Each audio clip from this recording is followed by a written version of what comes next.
Tatlong iligal na paggawaan ng sigarilyo sa Pampanga ang ininspeksyon ng mga otoridad ngayong araw, kung saan nasa 400 million pesos na halaga ng mga makina at produkto ang nakumpiska. Ayon kay DILG Secretary John Vic Remulla, posibleng may tobacco lord ang nasa likod ng mga ito.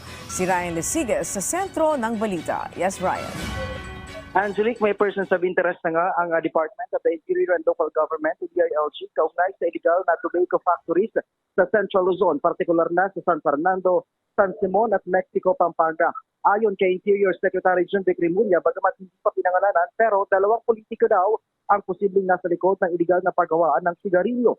Gate ng kalihim na hindi basta-basta coincidence ang bigla at sabay-sabay na pagtigil ng operasyon ng mga ito nitong January 29. Kanina, tatlong warehouse sa Angelique na may paggawaan ng sigarilyo ang inspeksyon ng DILG, Philippine National Police at ang Bureau of Customs.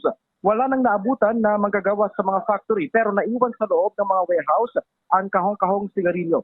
Sa operasyon sa San Fernando, Pampanga, tinatayang nasa 400 million pesos na halaga ng yung halaga ng mga nakumpiskang makina at mga produkto. Ayon nga sa investigasyon, ang manufacturing ay kayang gumawa ng humigit kumulang 160 million kada araw na sigarilyo at ang retail ay may profit margin na 40 hanggang 100 pesos kada pack.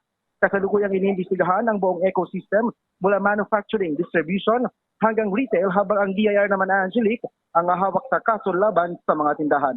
Yan ang muna pinakaling update mula dito sa Pampanga. Balik sa iyo, Angelique. Alright, maraming salamat, Ryan Lesiges.